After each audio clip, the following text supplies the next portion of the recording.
Olá, caros alunos das licenciaturas e também alguns alunos aí dos bacharelados. Vamos hoje explicar um pouco mais sobre o estágio no formato de projeto de aprendizagem, aí para as licenciaturas, e vamos esmiuçar um pouco mais, falar um pouco mais sobre algumas características desse formato. Vamos esmiuçar um pouco mais sobre o primeiro momento, desde a carta de apresentação até o desfecho, que é a produção conceitual, então o nosso relatório de estágio. Mas bem, para entendermos o que é esse projeto de aprendizagem, ele é realizado entre a própria unidade concedente e a própria Uninter em si, diante daqueles cursos, de aquelas matérias de estágio que fazem parte então da sua grade curricular então obrigatória. E em todos os estágios, você de certa forma você vai vivenciar esse ambiente educacional entre a instituição de ensino, e a própria unidade concedente, ou seja, a educação básica em si. E é importante salientarmos que vocês devem desenvolver, quando nós pensamos ali o estágio educação básica, aí nós vamos visualizar na oferta desse estágio, vai estar lá em educação infantil, ensino fundamental, ensino médio, EJA. Nesse caso, você deve escolher um desses estágios que condizem ao curso onde você se encontra. E aí, no caso, desenvolver a ida à própria unidade concedente e verificar a possibilidade para que você possa, então, desenvolver esse distinto estágio. Por exemplo, se você é um aluno da área de pedagogia, naturalmente você vai buscar algum estágio que envolva mais a educação infantil ou o ensino fundamental em si. Se você é um aluno, digamos, da sociologia, você vai buscar algum estágio que envolva os anos finais do fundamental e principalmente ali o ensino médio. E nisso é muito importante que quando pensamos nesse estágio da própria educação básica, e quando nós pensamos no egresso e na habilitação para esse egresso, pensamos em cursos da área, por exemplo, de linguagem, qual nós nos referimos a cursos das áreas de artes visuais, da área de música e da área de educação física, por exemplo. Então, para esses três cursos, vocês estão habilitados a desenvolver o estágio desde a educação infantil até o ensino médio, perpassando aí o fundamental, anos iniciais e também os anos finais do fundamental. Se você é um aluno, por exemplo, da área de ciências biológicas, você está habilitado apenas a desenvolver o seu estágio nos anos finais do fundamental e principalmente no ensino médio. Se você é aluno, por exemplo, da geografia, da área de história, da área de letras, ou seja, linguagem, sociedade e geociências, você vai estar também habilitado apenas a desenvolver o seu estágio nos anos finais do ensino fundamental e também do próprio ensino médio. Se você é aluno da educação especial, por exemplo,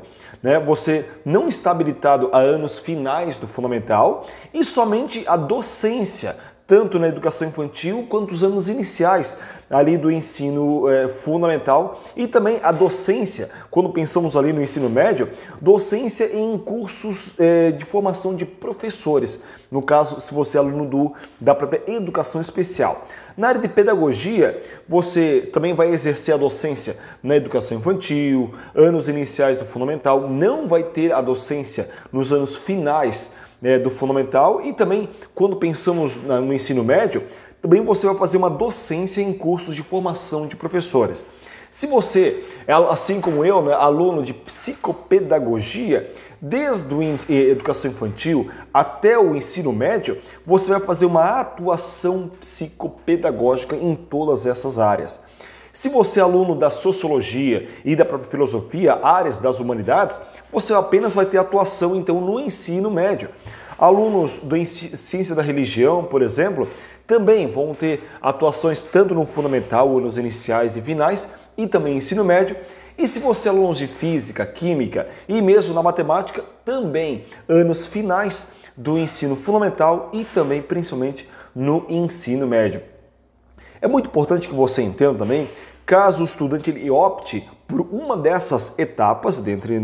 o seu curso, então ele venha a se habilitar, você então deverá desenvolver na mesma unidade concedente, ou seja, na mesma instituição de ensino, e deverá escolher uma dessas modalidades para desenvolver então o seu plano de aula, para que ocorra então com isso a sua produção conceitual. E lembrando que a carga horária para que você desenvolva esse seu estágio deve ser descrita na sua carta de apresentação, que é muito importante, é imprescindível seguir todos os pontos mesmo, seguir todos os passos para que essa carta de apresentação seja então colocada. E quando nós pensamos nessa carta de apresentação, que é o primeiro passo, né, é esse documento ao qual você preenche, você de certa forma vai encontrá-lo no seu AVA, em uma das aulas, né, que se refere então ao seu estágio supervisionado, você vai imprimir essa carta de apresentação, preencher ali todos os dados com o seu nome, data, cidade, né, a carga horária com a qual você vai desenvolver o seu estágio e entregar fisicamente essa carta de apresentação para a unidade concedente. Lembrando que essa carta de apresentação você não vai colocar, de certa forma, no próprio AVA em si. Não há necessidade de colocar essa carta de apresentação no AVA. E nisso, você então, reforçando, encontra esta carta de apresentação lá em uma das aulas do seu estágio em si. Então você imprime, leva na concedente, até como uma forma de formalizar esse processo, né, essa formalização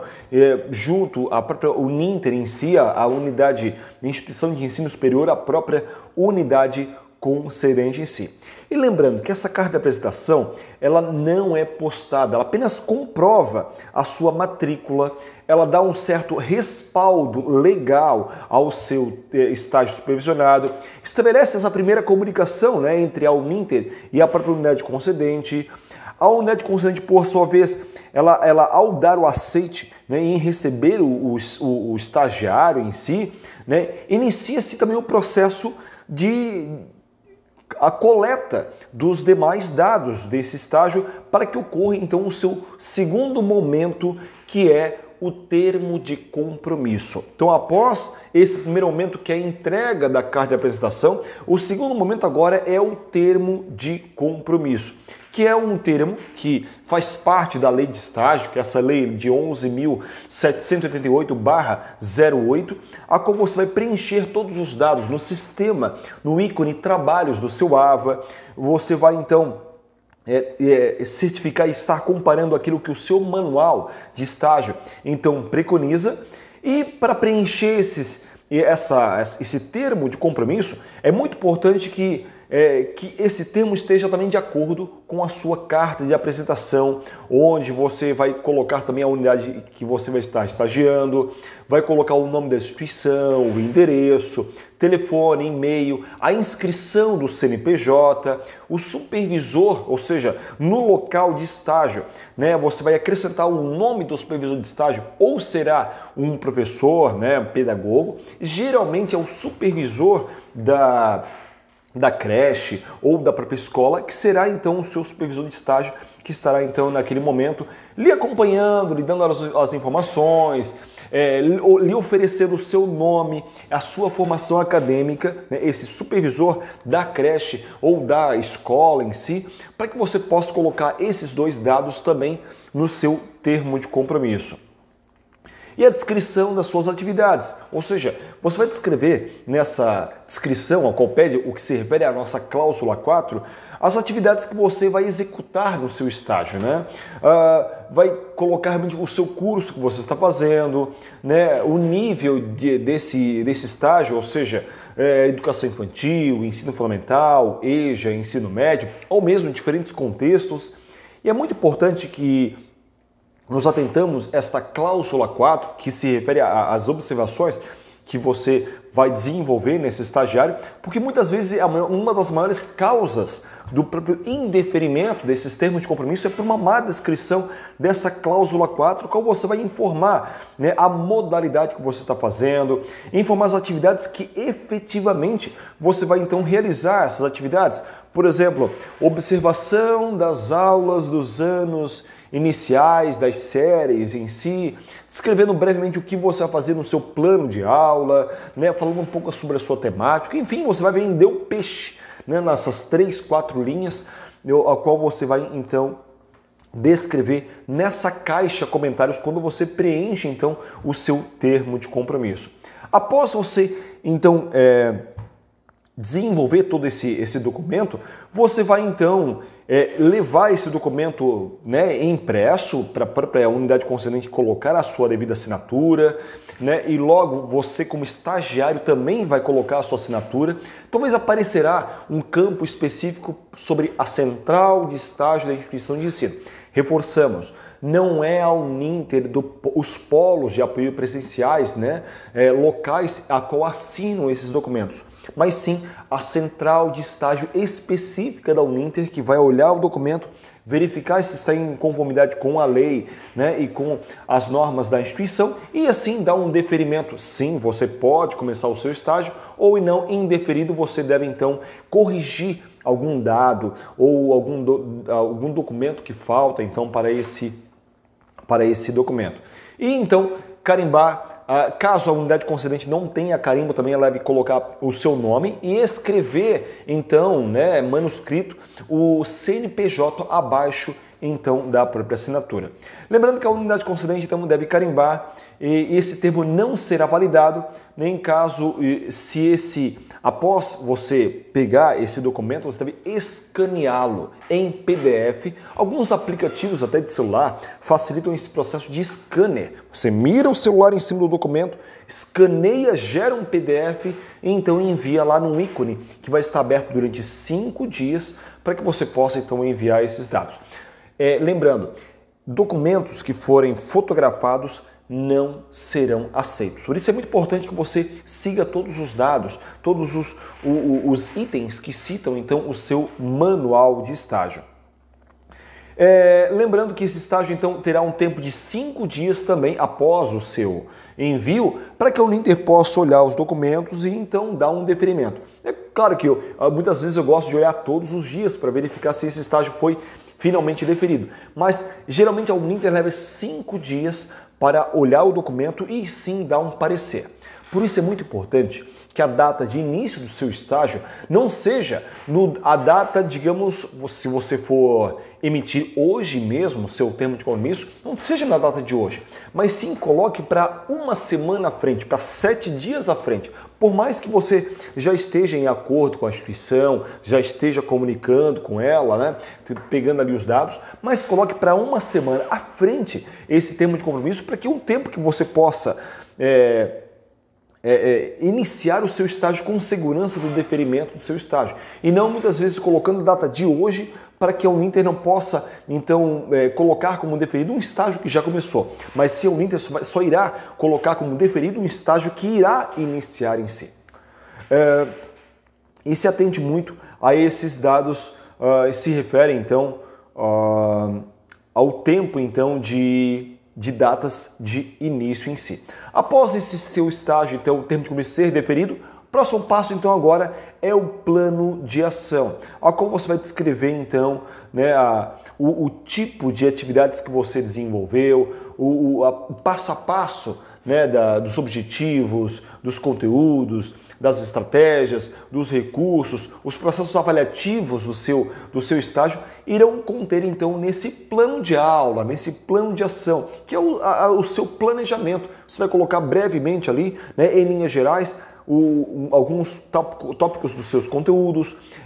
o seu objetivo geral e os seus objetivos específicos para alcançar esse geral, né, os materiais que você vai utilizar na unidade concedente, o tipo de avaliação que você vai desenvolver nesse período específico, né, nessas 20 horas de estágio. Lembrando que 12 horas se refere muitas vezes à observação participativa e 8 horas atuação prática, se possível, né, se a unidade concedente, né, muitas vezes o calendário da instituição não compete à sua atuação prática, mas no seu plano de ação e no seu termo de compromisso deve estar descritos esses detalhes, bem como, né, na sua ficha de frequência, ao qual você vai então descrever estas 20 horas, 12 horas de observação participativa, né, onde você vai observar a rotina da instituição em si, você vai contribuir com alguns desenvolvimentos, né, profissionais, você vai acompanhar, você vai analisar muitas vezes o próprio material didático que a unidade concedente possa estar te oferecendo. E às 8 horas é uma atuação, né, uma atividade então que você vai elaborar para colocar justamente a mão na massa. E nós podemos pensar no exemplo, né, onde nós podemos colocar ao lado, né, as datas específicas e as respectivas atividades. Por exemplo, atividade de observação das aulas ministradas pelo professor, né, coloca lá no ladinho, 4 horas. Observação e regência da turma, por exemplo, do 6º ano, se você fez no Ensino Fundamental 2, sobre o conteúdo, tananã, né, mais 4 horas. Atividade de leituras e abordando o tema específico, mais 2 horas. Propostas de análise de filme, isso na sua ficha de frequência, mais 2 horas ou mais 3 horas. Enfim, você vai então colocando, né, a carga horária específica, a data, né, e bem como as atividades que você desenvolveu e a respectiva então carga horária dessa ficha de frequência que você então desenvolveu. E após isso, você vai também assinar essa ficha de frequência e também postar num link que será aberto após o envio do plano de ação e também após o deferimento desse plano de ação já abre então para você enviar a sua ficha de frequência também em PDF para que ela não possa então ser aberta e manipulada, né? Por mais que quem vai olhar apenas esses documentos é apenas a central de estágio em si. E por fim, né, como desfecho, é a produção conceitual, onde você vai descrever então o que você desenvolveu nesse seu estágio, vai desenvolver então, praticamente lá vai colocar a sua capa, o sumário, né, o passo a passo que contém nesse seu estágio, a introdução, ao qual deve conter ali em torno de 1 a 2 páginas em si de trabalho, o ensaio pedagógico ou produção conceitual, o referencial teórico em si, né, que vai estar entre 10 e 15 páginas, e as considerações finais também entre 1 e 2 páginas. É muito importante você se atentar a esses itens, né, e principalmente colocar as referências bibliográficas, ou seja, os principais documentos, os principais livros, os principais artigos que você utilizou para desenvolver então o seu estágio. Algo que é muito importante também, que chama a sua atenção, que será considerado cópia, né, qualquer documento que apresenta semelhança literal em mais de 30% do texto, né? Lembrando que cópia conceitual é considerada plágio, né? E será considerada uma avaliação autoral, então individual ou mesmo do grupo em si. Lembrando que é um relatório caso você desenvolva então em grupo.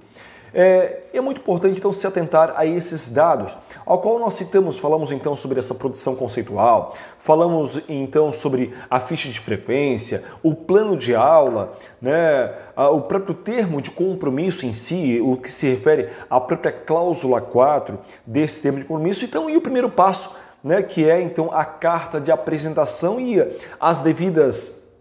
referências básicas, né, de egresso, né, a qual você, conforme o curso que você está fazendo, então você está aí habilitado. E aí nisso falamos então, explicamos de forma geral o estágio no formato de aprendizagem para as licenciaturas. Lembrando, vocês que estão aqui no YouTube, não esqueça de se inscrever no canal. Isso, né, auxilia para que você receba as notificações, né, a qual se refere ao seu curso. Não deixe de favoritar a playlist, né, a qual você tem mais interesse, que todos esses documentos também são, esses vídeos, são então também postados lá nesta playlist específica. Já, senhores, agradeço a presença de vocês aqui e encerro com vocês aqui nas mídias e continuo com vocês aqui então no Google Meet. Um abraço a vocês e até a próxima. Tchau, tchau.